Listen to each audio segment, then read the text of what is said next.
It's Graham, you're running the show, man. All right. You're the show, man. Welcome back, everyone, to another episode of the Mixed Services Podcast. As you can see, we have got a full house here today. Going to have a really good conversation about a lot of good things about what's going on in gravel. We've got the future of gravel here, sitting down at the bottom right of your screen. Mr. Dash, a national champion of gravel. So we'll get him introduced and let him tell his story a little bit. But just to go through the brief stuff that we have to, we want to thank our sponsors, as always, Real and Nutrition, helping you with all of your recovery needs. We've got Olive with your olive oil supplements and really great olive oil to cook with, eat. Helps you out a lot. And then, of course, our favorite bike shops, World of Bikes over in Iowa City, and Flat Tire Bikes over in Greensburg, Pennsylvania. So, happy to have everybody on today. Aria, can you introduce our guests for us?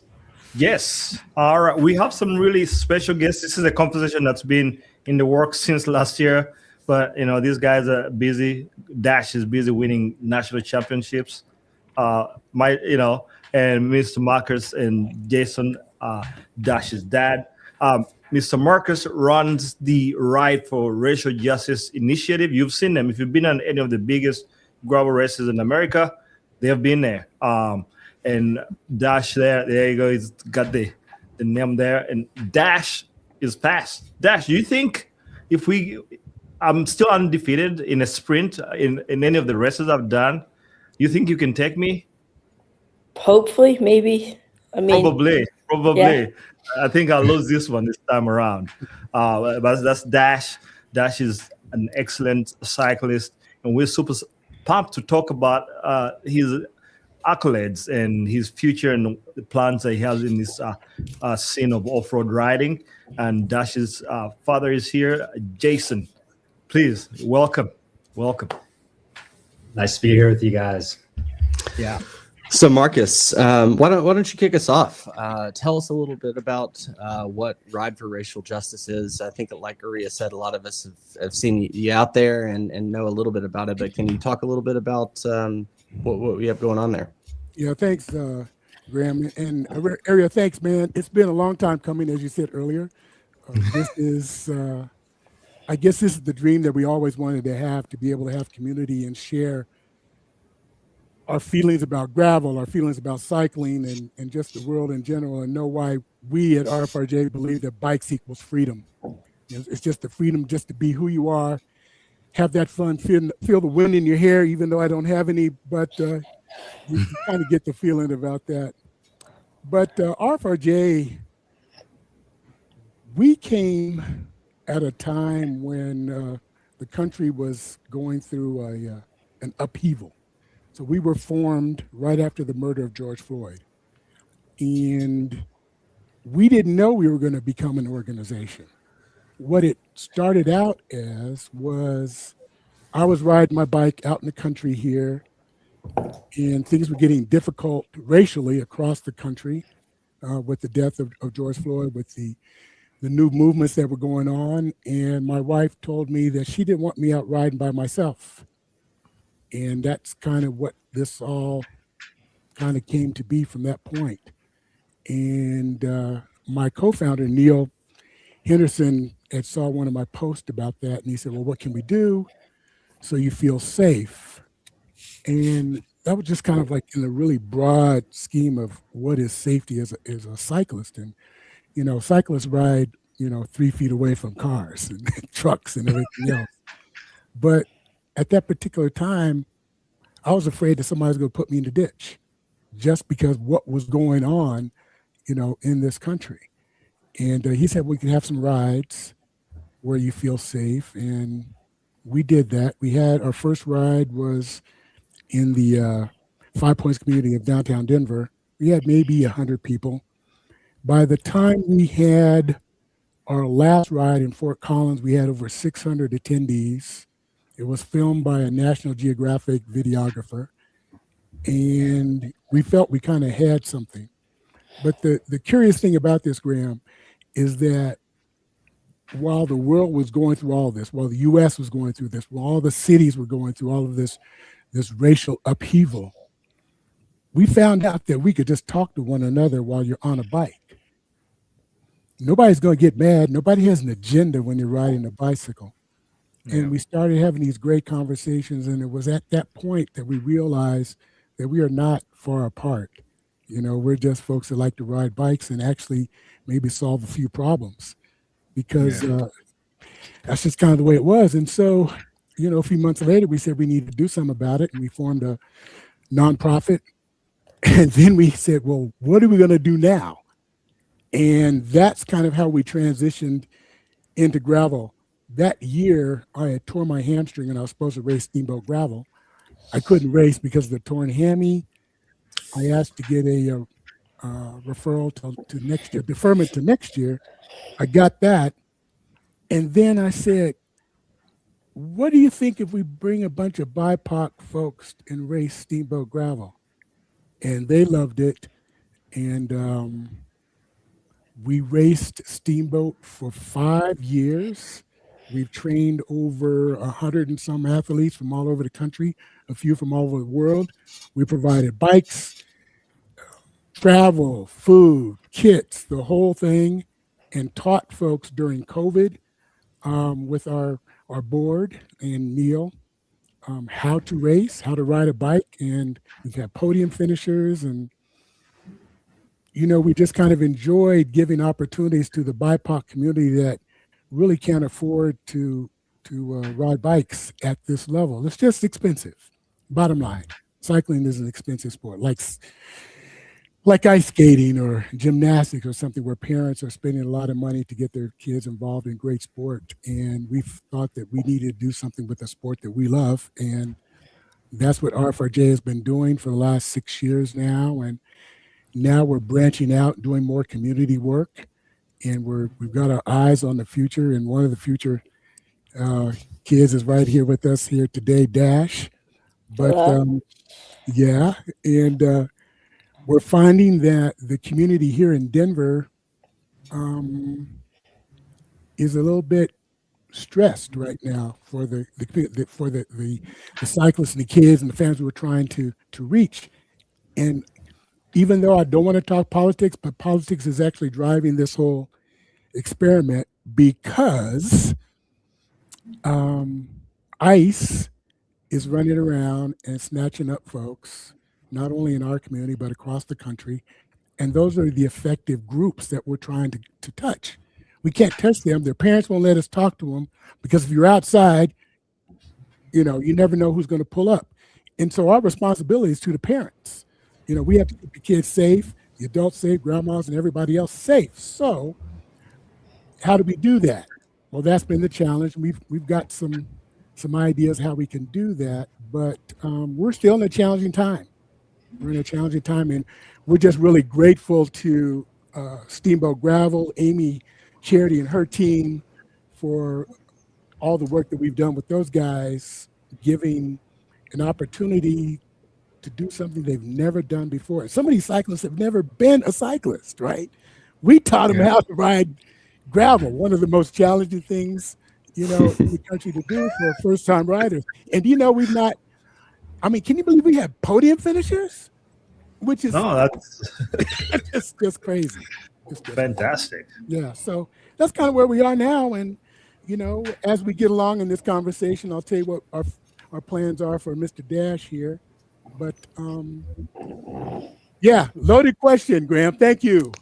Yeah. No, I think it's important to understand the growth and the progression, and then also, you know, how you faced the regression and some of like the societal moves that we've had, and now we have a continued resurfacing of these racially motivated politics and it being acted out on the streets. And it was a place I definitely wanted to touch on at some point, especially in wake of like some of the happenings in Minnesota specifically. But and we can go down that route. But I am kind of curious how, you know, how do you go about outreaching to your target demographic, you know, outside of, you know, what you talk about in the current political state, but like, you know, it's for people who've never ridden a bike before, how do you go about getting them on a bike to racing a bike to winning on a bike to podium at the highest level. I mean, you've got so many great stories like Dash here alone, but just curious, how do you guys do that as an organization? Well, I couldn't do this without our board. Our board is just tremendous. Neil, my co-founder, Alicia, Allison, Ruben, and Massimo. Everyone they come at RFRJ from different places in their lives. And so their community outreach is different, right? We have different views and lenses where we can attach community to. So a lot of the things that we've done, we've participated in a lot of community type events, riding, the things we just did with Alex Preddy. There was a big ride here in Denver with that. And we also do some, bike swap type events, things like that, where we've actually got a presence there. And we don't spend much time in the booth. We spend more time walking around and trying to engage and kind of take a temperature of what's going on. Usually these types of events, it's all adults, maybe kids or something like that, but usually it's not a good time to really engage, except when you see somebody with a kid and then you bring them over to your table and you talk about bikes, and then you can see it light up. And then you kind of talk to the parents and just kind of figure out where they are, right? And then I think we had one situation where there's one school that's a pretty distressed part of town, and they actually grab up all their kids, and it's actually part of their curriculum, and they take them out to ride bikes on the bike path. And so we're going to be working with them as soon as it starts to warm up on a more permanent basis. And because they've actually got a van with space for bikes, and we can take them to a place that's going to be safe, which is the Rocky Mountain Arsenal. So that's going to be our first serious community outreach with one particular group. Finding the rest of them, is hard. You have to have discussions with community leaders, right? You need to go to churches. You need to spend time within the community so they see who you are. And within the Black and brown community, I think it's safe to say that you spend time with the family before you spend time with the child, right? You have to have that relationship with the parents so they believe in what you're doing, because if they don't trust you, it's not going to happen. So if you can't cross the door, you're not going to get the kids. It's almost like, what do I call it? When a college coach goes to see the number one recruit for the season. Yeah. That is the same experience. Yeah. That's the same experience. When I met Jason and Dash, and Jason actually had to remind me that Dash beat me by 2 minutes. But I'm not really going to talk about that. But when I saw Dash, I went to Jason. I didn't go to Dash. I went to Jason. I said, "Hey, do you mind if I talk to your son?" And yes, and here we are now. So you've got to reach the parents and do something with the parents, and so you have that thing, right? Yeah. And once you get that thing, then you build up that trust, and then trust goes a long way in our community. It goes a long way. Yeah. Absolutely. Hey Dash, what kind of bike do you ride? I ride a Cervelo Aspiro 5. Yeah, those are good bikes. Yeah, they're my favorite so far. Wait. What size tires you riding? I don't know. I forgot. Typically, he's on anywhere from like a 40 to a 44. Yeah. Chunkier courses, we've got a really good tire this year. Gravel Thundero. Yeah. The Thundero. Gravel Thundero from Tufo. That was our kind of tire last year. And this year, we're going to be doing a lot of Vittoria tires is the plan. Very nice. Oh yeah. I was looking at the Tufos, and I've been trying to figure out what tire I want to ride this year. Yeah, they've got some good options. I think the only ones that we've ever done are the Thundero, and it's just a good lighter weight tire with great rolling resistance, and for Dash that doesn't weigh a whole lot. I was gonna say it's easier to run. Yeah, but you're still Yeah. it doesn't weigh a whole lot, but you're still pushing a bike that's about a quarter of your weight. So Right. not all of right. us can say that. Are we 1 by or 2 by? Dash. 1 by. Yeah. Yeah. He's for sure 1 by, and I think that's one of the things that helps these guys, a little younger kids when they're first starting out. That's riding. true. The easier you can make it, the less that their hands have to be off the bars, the safer it is for them. Dash is such an experienced biker now; it wouldn't really matter. You could do 2 by, whatever, but 1 by axis electronic shifting has been always his go-to for drop bar bikes, and it just makes it so much easier for these guys to not be thinking about like extra shifting or any of that stuff. Just focus on putting the power to the pedals. Yeah. I just put electronic shifting on my mountain bike this year, and my new gravel bike will actually have electronic shifting on it finally. So Finally, you're getting with the times. dragging me into the 21st century. Uh-oh. Uh-oh. Oh Is wow. Is that somebody riding? Who is that? Who is that? Yeah, I was watching this and it's like, he's already looking back like, Dad, you're slowing me down. Okay, you need to go faster. Pull that up. Pull that that's- up again, Ari. I want to see that again. Again. Oh, man. He's hammering. Yeah. He's hammering and he's looking back like, why are we going this dad space? How old Like, are let's you in go. that video, Dash? How recent is this? Maybe like 8, I think. He's 7 or 8 there. Man. That's Yeah. that's 7, yeah. doing the- Rolling. Wow. Yeah, that's the Summit Challenge. Great race, charity ride they put on every year in Park City, Utah, and it's awesome. It's through the National Ability Center, and they have cyclists from all over the country, all over the world, come and ride. Disabled cyclists to the local community, and so Dash started. The craziest thing is that's when he was 7 or 8. He used to do the 20 mile. And this year, what did you do, Dash, for The your 100 miles. 11? My first 100 First miles. century.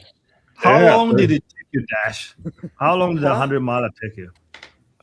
Oh wow. 4 hours? How long? No, I know Wow. exactly. Well, wasn't it No, not 4 6? hours, but Six? 6 hours and 15 minutes, which is still That's Okay. still And freaking that's- crazy. At and altitude. that's That's altitude. probably wrong, but check. No, yeah, but it was pretty crazy because he was able to mostly stay with the group that we were riding with the whole day, and that's with 7,500 feet of elevation. Wow. It's impressive. 7,500 vert. I mean, yeah. Oh, So it's not just 100 miles. He knocked out, Yeah. 7.5K of vert. That's a lot of that Yeah. at altitude. Yeah. So Dash, I'm curious, how does your training look like? When I was your age, I don't even know what the hell I was doing. But so kids these days are way more advanced, than we were. How does your training look like, and how do you make sure? Maybe that's a question for Dad. Burnout and all that stuff. Like, how do you manage that? So really through the past month now, we've really just been riding every weekend, and then maybe sometimes once a week, 30-mile rides around town, and getting ready for Mid-South. That's coming you're up gonna in, be there. March. Oh, yeah. Yeah. Mhm. Okay, it will be a reunion. We'll be there. Are you going to be there too? Yeah, What? yeah. Uh-oh. Can't miss up. Uh-oh. So, Marcus, talk to maybe tell us a little bit how you got to meet Dash. I mean, you alluded to it a little bit earlier. Meeting Jason, and you obviously saw Dash at some point, but maybe you can introduce us to him a little bit, because I really seeing a kid riding drop bars going that hard at what it was at 8 years old. 8 years old. I mean, obviously there's a gift there, but I'd like maybe from your perspective to hear a little bit about how you got to meet him and Jason and get involved there, and especially with RFRJ. Yeah, that's a great question. I think when you've got as many gray hairs as I have, and you have you participated in D1 sports in college, and you were pretty good at it, and you transitioned into cycling and were pretty good at that too. I think it is incumbent on all of us seniors to pass along the knowledge that we have in the sports that we love, right? But the problem is that we're scared, and to pass along that knowledge, you don't know how to give that knowledge to someone, whether or not they can accept it or not. And I have always wanted, and I think a lot of my close cycling buddies, they always wanted to find that next, or that kid that they could devote some time and energy and give them whatever they needed to let them go to the next level. Because it's tough. When we were coming up, no one helped us. So it's incumbent in me, our organization, and folks like us to give space and time and assets to help kids achieve whatever they want to achieve. And, here's the thing. If Dash didn't want to race bikes, that's cool. We would still help him develop. That is the great thing about what we believe we're doing, is that you don't necessarily have to ride a bike. You just have to be kind of part of the community. If we can help, cross a bridge just a little bit, help you with some financial assistance to get you to where you need to be a better person, we can do that. But in Dash's case, after being on the bike since I was 5 or 6, I saw something in that young man. I truly did. Not the fact that he beat me, but I saw something, in this young man, and I knew it. And I told Neil that same day, I said, Neil, this kid is something. We need to do something and help him as much as we can. And, after talking with Jason, I met Dash, and we're having conversations. Jason and I are, trying to fill each other out, see if our organization is legit, right? Because you don't want to tie yourself to somebody that's not legit. And we are definitely that, especially with the taxes and everything like that. But on another note, there was something with Dash. And as I was talking with Jason, I applaud him and Molly's being parents, right? To allow their child to find their way, right? Without any pushing. Because when I talk to Dash is just excited to ride his bike. He's excited to go play flag football. He's excited about being a kid, which is what this is all about. And I just knew it. I knew it. I told our sponsors, I said, Dash could make a difference if he wants to. And we don't pressure. We're not pressuring him at all. And it's whatever he wants to do. And, Dash can speak on his own. I mean, Drive It coming back from Gravel Nats is a talkative kid. He's a talkative kid. He's got his ways. But that's what makes him a great competitor, is that internal fire.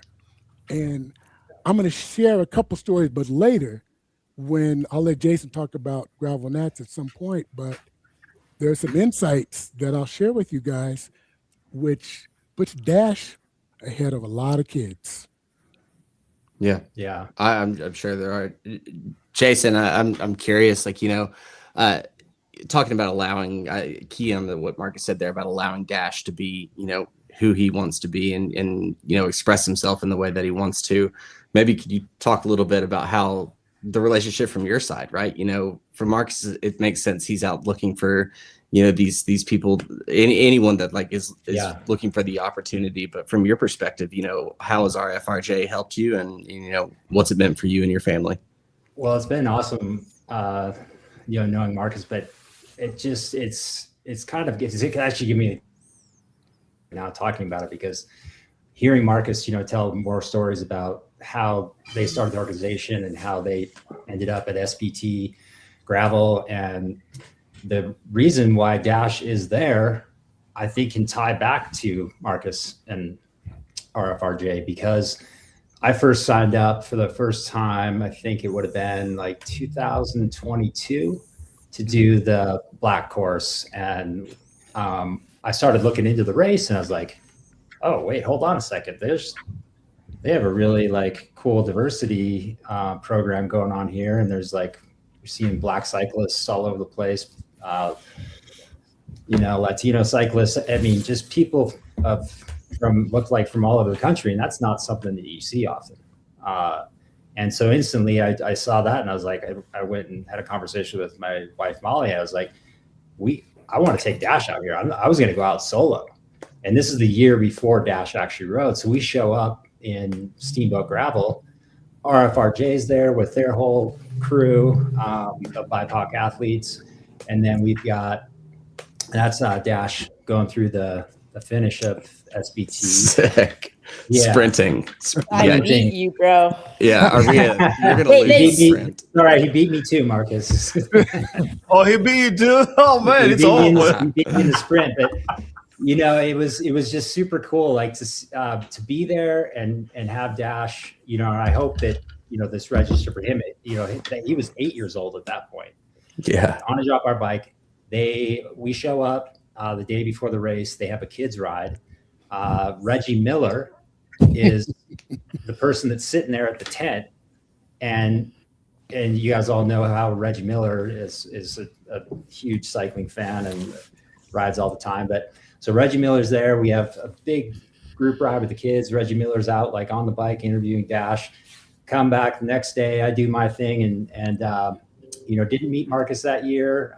Met some other really cool people like Karan from Kings Rule Together, and that was just awesome. and that like whole club, right? Like 5 other guys. Yep. Yeah, Wasn't there?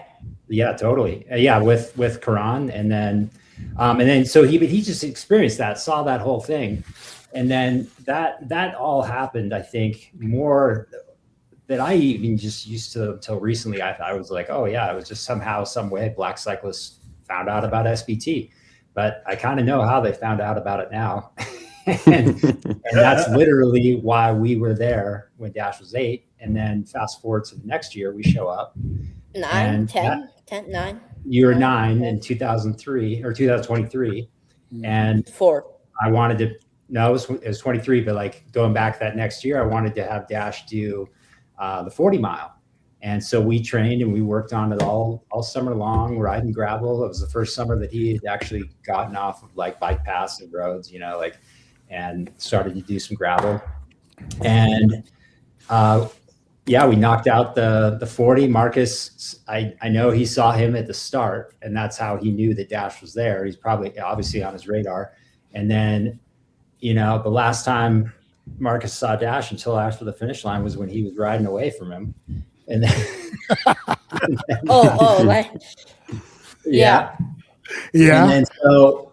And then the funny thing is that the really cool thing was that Dash put a ton of work in that summer, and we ended up doing the 40, I think it was 42 miles on the green course that year. And Dash rode it. We finished in 1 hour and 57 minutes, and our average speed was 21 miles per hour on gravel. Goodness. And that's like 90% gravel on that course. Yep. So he was able to stay with the front group the whole entire way. I think there was 2 people that went off the front like about 10 miles to go, but and finished 8th overall and first place under 18 out of about 350 cyclists in that. And the thing is, on the podium, I was so small. The kid on like the second, in second place was as tall as me. He was like a foot taller. Yeah. Crazy. Oh, Dash, Yeah. you don't know how big of a flex that really is. Like, you don't understand. That's the coolest thing you could say right there. Yeah. Everybody's looking up to you, buddy, at that point, I promise. Yeah. Yeah. Hey, Dash, so tell me a little bit about nationals. Was that expected? Were you going in saying you were just going to go boss the field, or did you tell me about that? Really, like at the start, I kind of like fell back a little and stayed behind like the 13, 14. And then I saw Ian, who was another kid racing in my age group, and I kind of just went with him. And there was like another kid on my wheel, so we just kind of made our way to the front. And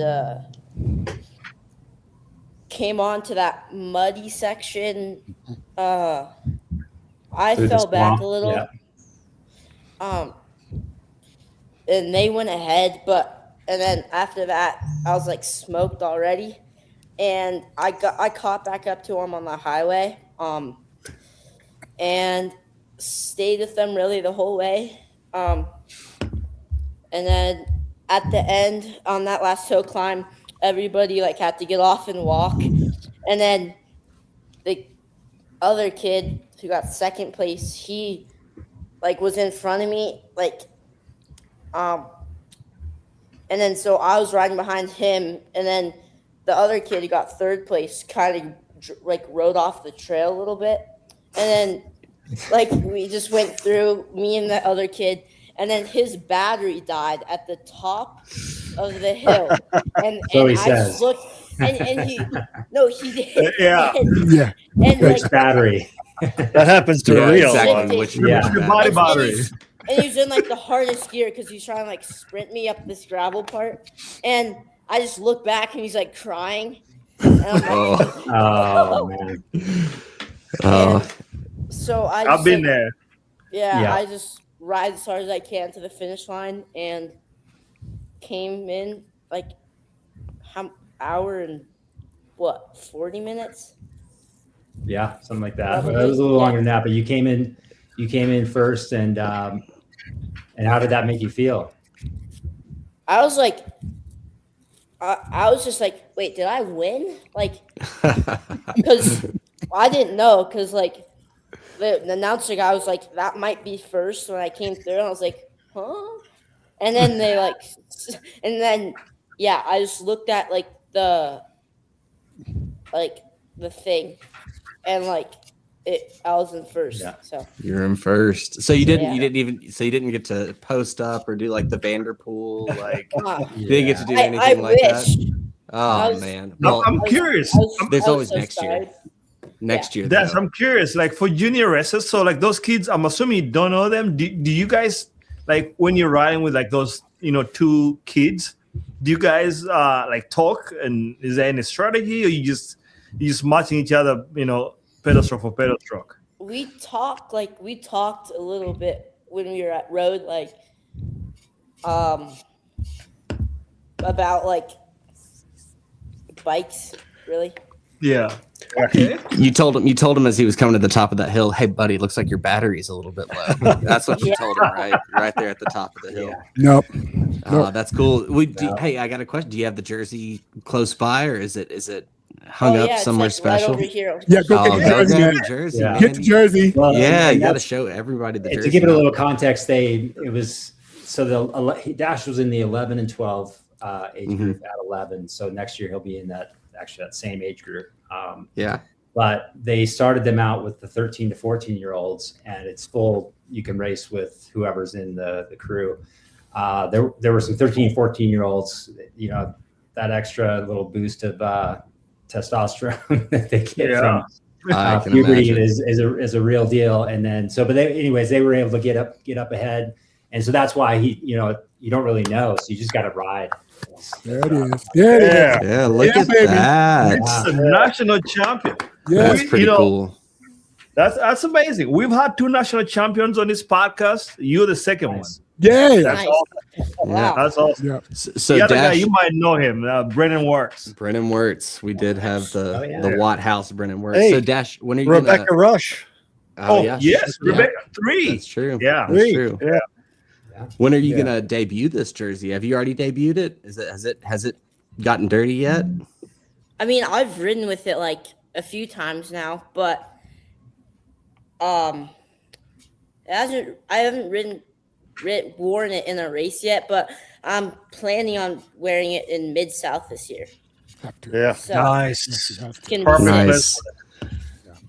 Hey, there's a question in the comments for you, Dash. How many jerseys did they give you? Did they just give you one? Because in gravel, I don't know about you, and definitely not me, but Aria crashes a lot, so he has to get multiple jerseys. So, did they give you multiple, or did they? No, they gave me one and then just the medal one. and You're in the middle. yeah. Yeah. Pretty cool. Pretty cool. Well, there you go, Yvonne. Just one jersey. He's got to take Yep. care of it. Hey, So, Dash, so, so are you good? Oh, go ahead, Jason. Sorry. I just want to know what got you in, like, what inspired you to get into cycling? Did you used to watch a lot of races? Did you, just ride around the block a lot? Or? I watched the Tour de France a lot when I was Yeah. yeah. And Yeah. I love Tadej Pogacar. Yeah. That's close enough. And then we looked at one day after school, my dad said, let's go check out this road bike. And we went to the guy's house and I saw it, I was like, oh, we're getting that for sure. And so that was my first drop bar and my first road bike that I ever had. So What was it? What was the name? There's I a little don't even video know. of it there. yeah, there's a video of it, but I don't know. It's the one on my street, I think. Yeah. Let me see if I can find that video. Video. Oh, there we go. Okay, I got it. Let me You got it? let me Hold bring it it up. on the screen here. Which one is this one? This is my favorite. I was in I think shorts so, I just think. cranking. Let's see. It might be. It's not. We can't Is see that it, it? Aria. We can't see Oh, it. sorry. Is it? There we go. Oh, that's Oh, a that's gravel it, yeah. one. It That's should gravel. say that. It should say that's it. Actually, it was a little That's- floopy or felt. I think. I was Yeah, wearing my Ooh-wee. Let me play it back so you guys can see. That's a You felt. just do that. isn't it? Man, so Dash, so I remember what was I've always liked bikes. I've always loved bikes, and my life is bikes. So Yeah. is that how you feel when you saw this bike? Because you're obviously fairly young here. It just spoke to you I gotta have this and I want to go ride this Yeah. bike.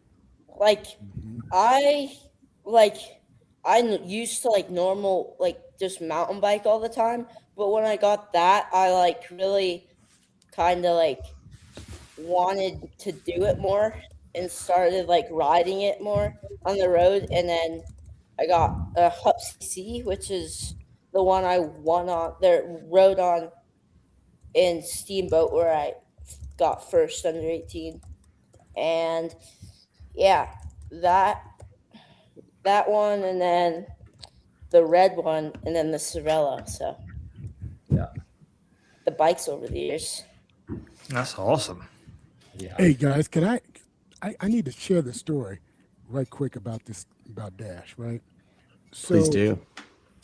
the thing that you guys are going to see when you show up at Mid-South is that there is an incredible amount of heart in this young man. He does not quit, but he's got that little sly flex. So let me share the flex move. So Jason and I are out there at the course at Nats.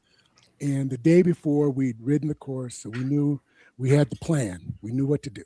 So there was one section, and I know you remember this one, Jason, where it was all rainy. We went to that first stop, and they had that nasty kind of slick hill. And so Dash had his jacket on, and Jason's got this big grin. He said, "It's over." And I said, "Yeah, I know it." And so he's riding with these kids, and he's just sitting there like Toddy, just da-da-da-da-da-da. He's got his jacket on. And Jason had told him, said, when you get to the top of the hill, drop your jacket. So he gets to the top and he sprints up, takes his jacket off, doesn't lose a lick, drops it. The SAG folks, we go pick it up and we drive down. I said, okay, that's a strong flex move. Didn't miss a beat. And then we come Kept to in the front of the group. Yes, yes. So here's the part that was crazy. So he's coming down the last bit of asphalt before we turn into the last climb. What are we about 2K from the finish, I think maybe. So we had talked about coming off, transitioning from the asphalt into the grass dirt to make this climb. And so, and I don't know if you shared that video at all, Jason, but he comes in hot. He hugs the inside line. The other guys are all over the place. We're just smiling because he knew what to do. And these kids attack, and he just kind of, okay, is that all you got? You just kind of see him, just kind of looking, he's judging, and then he was gone, right? So we zipped to the finish line, and just like Dash said, no one knew that he was about to win this thing. And we're sitting there, Marlon and I and Jason, and all of a sudden, we go, there he is. He put over a minute on the pack. Oh my gosh. That is a pure flex move. Didn't post up, came across, and no one really even knew that, he won. Just won. Yeah, didn't win. And there was a Stars and Stripes jersey that was in the pack that didn't even get close to the 1 minute line. I mean, he was way back because I saw him at the start. And at the end, I just like looked back, like after I crossed the finish line, this kid's just spinning, like. Yeah, well, it was trying to get across. He did lose his battery, but yeah, I can at least attest he finished to, second. So Yeah. It's true. Yeah. I can attest to Dash's fierce sprint, and I'd be scared for anybody that was with him going into the finish line. So, but it was really cool because I think that was the first time Dash has ever raced on a national level. He's done a lot of regional things, and I'd even consider Steamboat Gravel a regional race. I mean, so going into it, did you know, Dash, like how you would fare up against other kids? what do you mean? How did you know how you were going to do against other kids that you were from all over the country? Oh, I was like, I knew the kid from Durango was like super strong, and He was road nationals champion. Yeah, this year. I just saw him like at the meeting before, and I was like, oh crap, like I might be smoked. And then I got out there, and I realized like that I was like faster than him and stronger than him, and then I just rode with him and crushed him. So yeah. So do you? So do you kind of do you just kind of test their legs a little bit to see where they're at? Yeah. And then you're like, okay, all right, let's ride together, block the wind, and then when it's time to go, I'm gonna, Yeah, I give it rode a with him. Like I rode with the group of 4. Yeah. We finished all on podium. Wow. We rode together the whole race. So. Yeah, the 11 and 12-year-olds just naturally kind of got grouped. There was, a bunch of other, kids in behind both age groups, but it just kind of ended up working out to where the strongest 11 to 12s were together, and the strongest 13 and 14-year-olds were a little bit up the road from them. So it was cool. It was really fun. Dash, do your friends know that you're a national champ at school? Yeah, that's That's a great question. Yeah, it is. Do they even Not know what really. bikes are? Like there's this thing called Town Lift here, which is like the news, like about stories of people. Local newspaper. And really all the teachers are like, wow, good job. And none of my friends really realized, but it's fine. They don't even know they're dealing with a national champion. So at your age, how do you get intel on other races that are your caliber? Like, going into the race, do you do some homework? How do you know about these kids? I pre-read the course really carefully and look where I need to go. And I go on the maps and where the course is, and then where a single track starts, like BWR, or which line I should take. Who taught you to do that? I could learn. I could. No, Please this teach guy. hang me. on. Please teach Who me. taught you to do that? Because you don't learn that just. Yeah, who taught you to do that? My dad. That's Yeah. right. And Jason, Jason, go ahead. did you have any experience racing? I mean, how long have you been riding? I've been riding since I was in my early 20s. But one quick thing, Dash just reminded me that we did BWR in Cedar City, Utah this year, and we did the short course there. And we were able to ride away from the group together as a father and son team. And they were all like old guys. They're like, but fast. Like we were walking. Hey, careful, Dash. You're insulting Aria and Jason over there. Careful. Yeah, old Graham guys is still is young. like Yeah, ours. I'm fine. I'm 30s fine and being an old 40s, guy. so. I'm good. Yeah. But so that was cool. And then he nipped me at the sprint and came over first in at BWR. So that was super and cool. like the announcer guy who like first out of everyone. who announced like we finished in hour 20, which no one expected. And the announcer guy, like when we came across, like no one knew. And then like we walked up to the guy, I was like, "Hey, we just finished. Like we just got first." And he was like, "Oh, okay." And then he like, He needs to re-announce that, man. It's like I'll be like, you need to announce. I'm gonna go back and write a little bit and announce my name. Do you have a head unit, Dash, for like a cycling computer? What brand and what do you like about it? I have like I don't know. It's like a. He has kind of like a generic one, but it's Yeah. We're going to be doing. Are you going to do Strava this year? Like your own Strava? Yeah. Me? Yeah. I don't know. Probably. But no, not really yet. I mean, I think it's more so just like for him, like he likes to look at like his speed. I have the important things on there: speed, cadence, and really that's about it. Time, but we keep it pretty light. Like, and that's the one thing with him.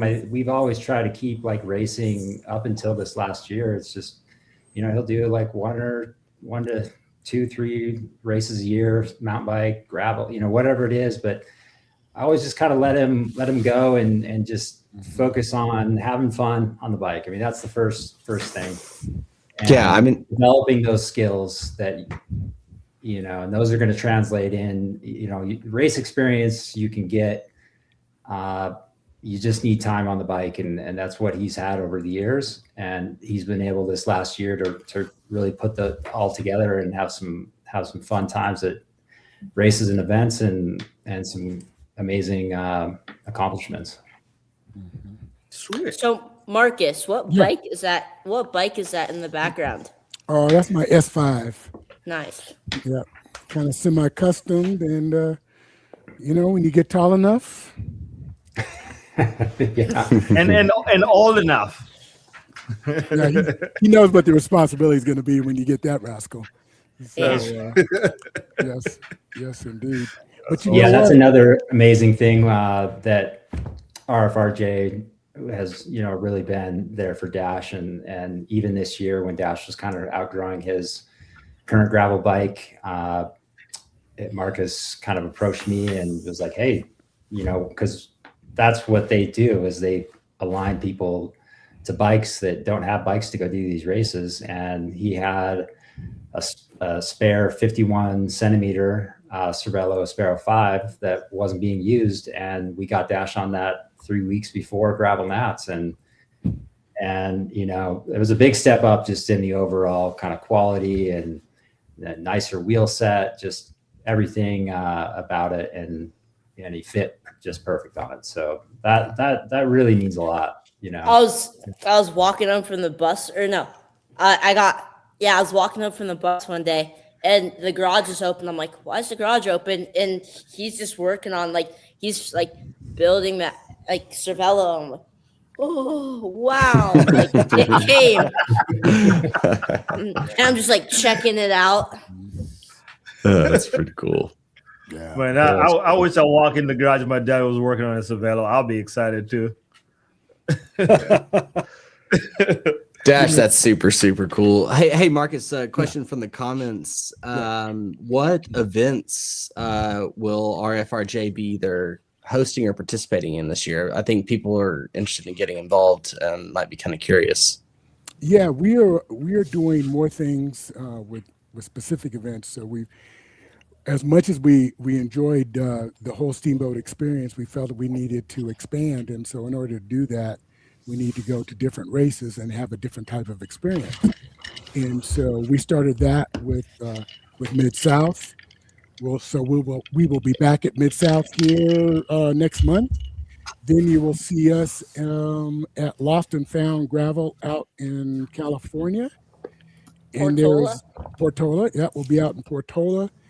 And we're about 50-50 chance of being at the Sea Otter. And then We'll be there. We'll be there. Then we've got what are we doing? What is it? Grassroots Gravel later on this fall. Oh yes. Yeah, we'll be at Grassroots Gravel, and there is one or two others that we're just trying to stay local here, within the community. But we're getting our website refreshed and rebranded. So all that information will be on our website probably within the next month of the events that we're going to be at. And we'll also be doing some community rides here within Denver, the Denver community, just doing that hangout thing. But right now, it's putting a little focus and give Dash a leg up on this whole process. And one thing I think is important to mention is that we don't get to do what we do and provide for those who don't have enough unless you have great sponsors. And Cervelo has been with us from the beginning, and they're still with us now. They believe in us.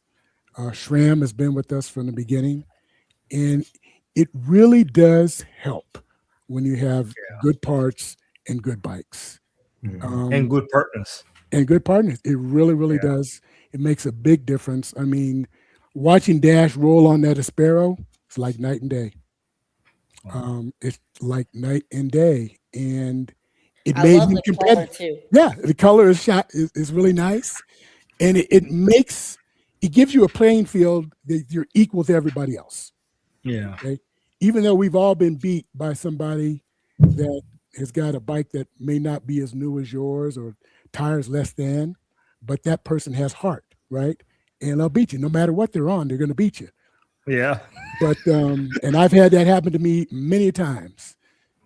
And I don't worry about it. But right now, with this things as competitive as it is, and being a nonprofit who's had their funding pretty much stripped due to Douglas, Evelyn, and Isaac, which is my term for DEI, it makes it very difficult for us to increase our funding. But we are steadfast, and we're going to continue to push the envelope because people believe in us, regardless of what goes on in DC. They're still going to help, and then that help gets directly funded into Dash and whomever else needs it. So I just had to get that out because we wouldn't be here had it not been for great sponsors. Yeah. Yeah, and we'll put a link in the show notes, so for the website, and so people, please, if you feel like, jump in there, click on that link, and check out their website and see how you can help keep this movement going. On that note, Marcus, how could people get involved in? You've done such a great thing, right? You saw a need, you went and addressed it, and you built this huge organization. I think a lot of people love to help with those organizations too, but I think there's a lot of action that cyclists can take in their own communities here. And I'm kind of curious, given the current political climate, given all the just struggle that people are going through right now, I think a lot of people are looking for an outlet to be helpful. And it doesn't take a lot, but you're successful at what you do. And I think we'd be unwise not to ask you for some advice on what we can do in our own communities to help with that. Yeah, that's a great question as well. I think what we taught, and this is kind of a two-part answer, what we taught all of our athletes, our alums, is that when you go home, take what you learned from us over these last 8 months in the training and our commitment and things that we value, and then go duplicate that at home, right? Find your community, grade school, somebody at the church or something, and just get together, right? I think right now we need to be unified, and I'm seeing that across the board with a lot of cycling groups in New York and Georgia, throughout the South. I'm seeing cycling groups coalesce en masse, not specifically BIPOC folks, but cyclists together.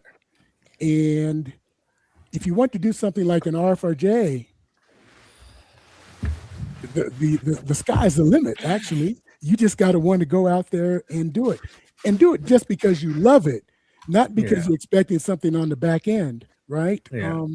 You just want to do that. But for those folks that would like to help us, if you're in the Colorado area, we need volunteers to help lead rides.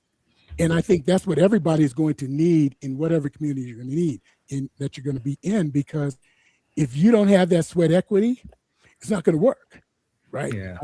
My wife, they call her the mother of RFRJ because she is always there. She's always working. She's always on the tent, and she's always just doing that thing. And so for those out there looking to do something like this in community, get you a crew, get you a strong crew, and delegate responsibilities. And then just, if 5 people show up, you're a success. Just keep working on it. Keep working on it, and allow yourself to be humble. And just put your helmet on. Don't go out and kid it up. Just go out there and just have fun. And you never know what's going to happen, but you got to be in it to win it. And you can't be afraid, but you need a group. Even if it's the group that you do the coffee rides with all the time, talk to them about it. Say, hey, what do you think? What do you think? Go to a high school, talk to their phys ed teacher and say, hey, what do you guys think about doing an after-school ride bike program? What do you think? Take all that knowledge that you have here and share it. Because when you die, guess what? It dies with you. It's gone.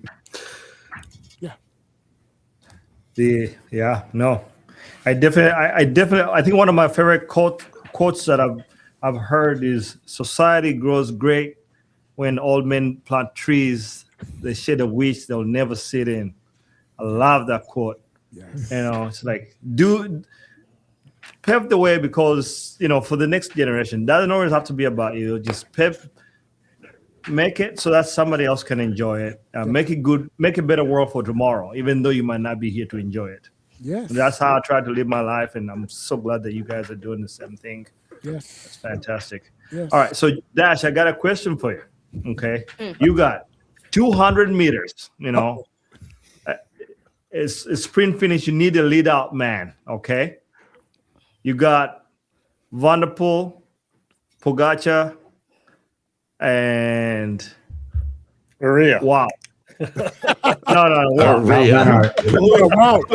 Wow. Very funny, man. Jason. Who do you pick to lead you out for the final sprint? Tade. Man, you're leaving some money in the books there, but I like that. Everyone wants to Who's be the better? Actually, I've never seen those 3 guys go head to head. Who's It one? doesn't I think they have. Vanderpool's the best, but it doesn't matter, because what Dash is thinking is that Oh. he's the national champion. Correct. He wants to correct. be let out by the world champion, and then have the world champion, salute him on the podium. I understand. Dash has that big makes dreams sense. in I his actually, future. yeah.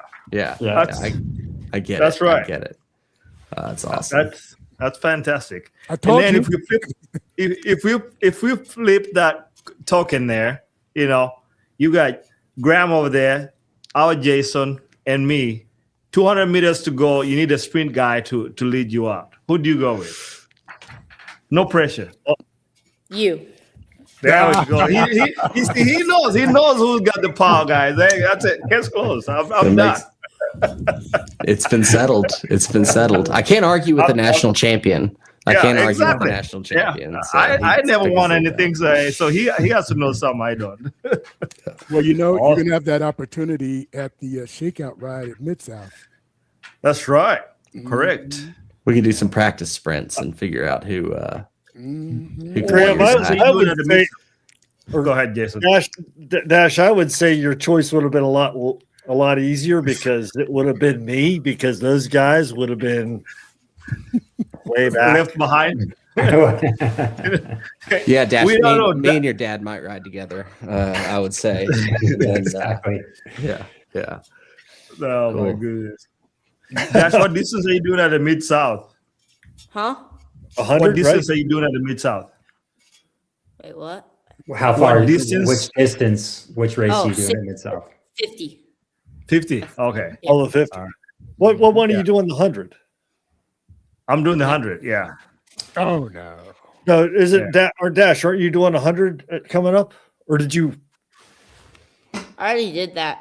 I already He did 100 just in that charity group ride. And, Yeah. but we've been talking a little bit about maybe lost and found. Yeah, Oh, I've lost heard and about that. found. Have you- Yeah. yeah, I've heard about that. Have you guys done it before? Or it will be this first time to do it? Yeah. Be our second time, and Dash killed it. That was a really technical course. Very, very technical. It's a surprising course. I mean, what was that first hill out of town, Jason, was what? Started at 6 and probably finished about 15% in sections before we got to the lake. Yeah, just Whoa. to even, there's a big climb. Well, last year, so I think it's Tobin Ortenblad Yeah. who does all the he's the race. I don't know if he's race director, but he puts all the courses together for different distances. And I've done a lot of gravel races and I've done a lot of gravel rides, and hands down, that was the 64 mile, which was Dash's biggest race at the time. And hands down, it was the hardest race I've ever done, like for that distance. But it was chunky, it was loose, it was everything. And I've looked at the races courses for this year, and they really toned it back down. It looks like most of the roads are pretty smooth. And it was to the point where I was like wondering if the 100 mile from last year was actually easier than the little diagonal course that we took to meet back up with the 100 mile route. But there's a possibility there. Dash was the youngest rider to ever finish the 64 mile course. That's so Lost and cool. Found. That's so cool. Mid-move. Yeah. Mid-move. Those mid-distance courses, while they seem easy sometimes, when you look at the elevation profiles, they sneak in on you and they're harder. Yeah. I feel like, I don't know, Yeah. but Yeah, I'd rather do 100 miles of 5,000 feet of climbing than 64 miles with that same, vibe. Yeah, It's almost just- the same. And it was by far chunkier. Oh, It was right, really right. chunky. Yeah, it was more like it was like modified single track. They said it was like Forest Road, but that thing had, Well, you know the difference between a county gravel road and a Forest Service road. There's there's a big difference in chunk factor. Like you're talking about embedded rocks oh yeah. and roots and all sorts of stuff. So it was that area is beautiful, for sure. So Looks like there's a question there. What is that? Oh, that's from my buddy down there at Adam Davidson from Grassroots Gravel, talking about the Mid-South Sprint. the mid-south I sprint. believe there's going to be something on that. We'll make it happen. We'll make it happen. We're going to make it happen. But I need you to know, Area, that Dash, because you're not officially RFRJ, Area, okay? Yeah.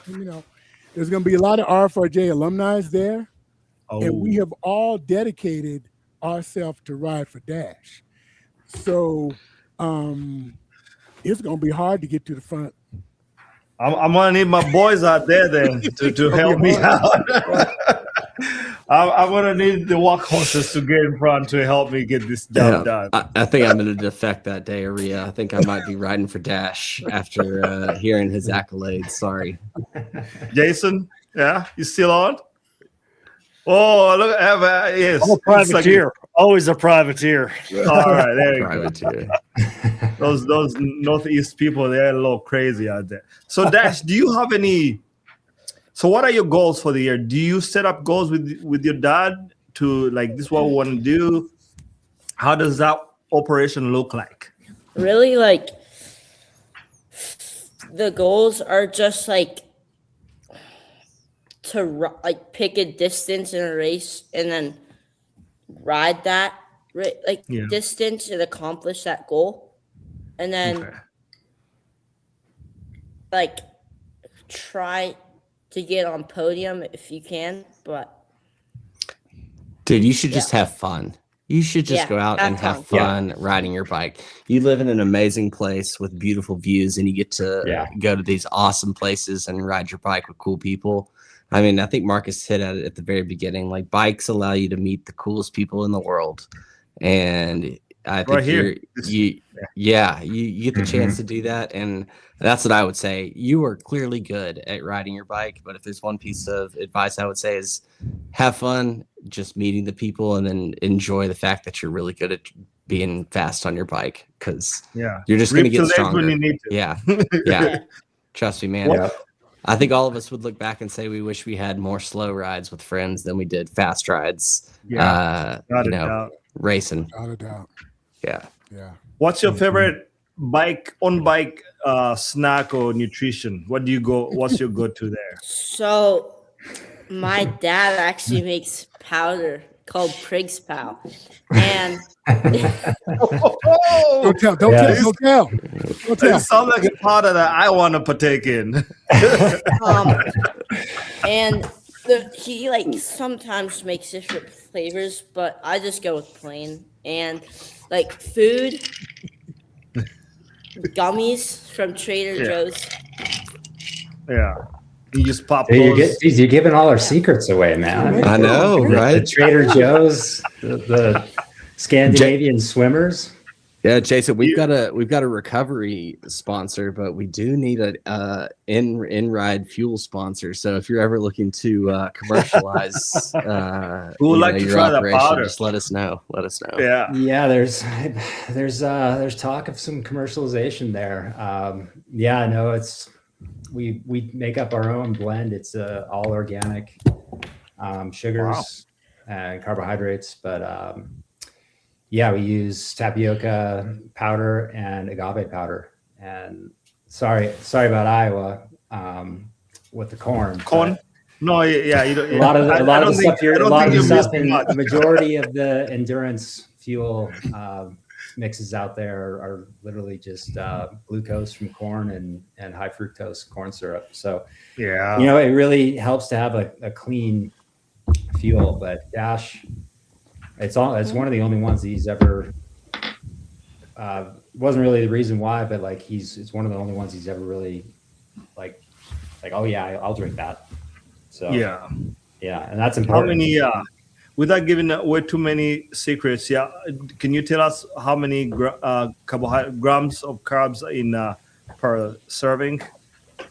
I guess. So Dash, typically on like a big day that we go out, like for, hey man, stay focused.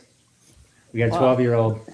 But so for a big day, like I'll usually run between 45 grams and 60 grams. And that, I wouldn't say that might be like an hour to two, depending on if it's hot or something like that. But like on some days, he's even at his weight, 90 pounds, he's pushing 60 grams an hour. Wow. Yeah. It's awesome. And it does help. It's such a difference. Yeah. I mean, it helps with the recovery too, so he's not just gutted at the end of the ride, so. Absolutely. Dash has never really gutted at the end of a ride because he usually goes to get off the bike and then go to Woodward for like 3 or 4 hours. Of course. And ride more bikes and trampolines and stuff like that. But maybe it gives him the fuel to be able to do that. Dash, you're living my dream. I tried to get my parents to send me to Camp Woodward like every year, and they would never do it because they knew I'd just be a ski bum or something like that for the rest of my life. But well, that's cool. Well, Dash, thank you for joining us tonight, man. You are an inspiration. I think in the comments, someone said, it's just, we all wish that we had your fire for riding bikes and having fun. And I hope that continues. I think it's super cool. You got an awesome community that supports you, awesome parents, and I think you got a bright future ahead of you, man. And we hope to have you back on when you keep bringing home those Stars and Stripes jerseys, Yeah, and thank you. maybe some rainbow stripes in the future. You know, world champion. It'd be nice to have an American gravel world champion. I would like to see that, without a doubt. Can you imagine? Bringing all these old dudes to your tour bus. You know, Yeah. and one of the spring classics, they'll be like, "What the hell is going on?" You know, America's fun is right here. Yeah. And Jason, it's super cool. I'm a parent myself. You know, I got 2 young girls, Awesome. and I one of them, my 4-year-old loves riding bikes with me and riding her bikes, and That's great. you know, it's an inspiration, you know, to see parents continue to support that, and I hope I can do it too. So really appreciate you being on here, and excited to see where you and Dash go with this in the future. And then Marcus, of course, what an honor to have you on. I mean, I think we all know who you are. We've seen so much about you, heard so much about your organization, and I think, like Aria said, we're going to pin some comments in the show notes of how to get in contact with your organization. And like I said, like you know, for me, I want to take away like what I can do in my local community. I think we all want to do those kind of things, and it's just an inspiration to have you on. So really appreciate that. But any final words for the group? Yeah. First of all, I want to thank everybody that's on the panel. It's what Aria and I were talking about earlier today, and I've known Aria. We've crossed paths probably 3-4 years, 5 years or so. Yeah. And this is always something that we wanted to do, right? Is find a space for all of us to talk. And tonight just proved that we're in the right direction. And I'm going to leave it with this one note. I got a text message from a woman who won Unbound. Remember Unbound? Yeah. And she is a delightful person. We have ridden together for a while. And her name is Allison Tetrick. Yes. Allison, I told Allie that Dash was going to be on. She just sent me a text. She says, "Why are you podcasting the same time I'm podcasting? I want to be on a podcast. Let's get Dash to podcast with me." So guess what, Dash? Got a career. We're We're going gonna to get you a studio set up. We're going to get you to do something with Allie. And She's a fun one. She's a fun one. I rode with her down in Heiko. Yeah. She's a character, great soul. Like Great so soul. good to have a person like that in Yes. the cycling world. She's a pro for the people, really. Honestly, she talks to anybody, Yes. and she's not up there on her golden stool. She's an amazing person. I can attest to that. Yeah. So you're moving up, kid. Awesome. Jason, any last words before we shut it down? Just great to meet all you. I hope to meet you in person, maybe out at Sea Otter. That'd be Sea Otter? great. Yeah. Great hearing from you Yeah, guys, well- hearing your story. Yeah, love it. Yeah, we'll be there bombing it out in Seattle. You know, Dash, I'm gonna show these guys what a Ugandan national champion can do. You know, Oh, wow. you know. I'm kidding. Never been a national champion. Never will be. You know, maybe when I'm 95, if I live that Thank you, long. Jason. I didn't want to say anything. I'm glad someone else did. You always got masters. Yeah, masters. That's right. Grand right. masters. Yeah, that would be me. We'll end the stream here. Thanks, guys. Cool. Thank you for watching. Yeah, thank you All so much, y'all. Thanks, guys. Thanks for watching.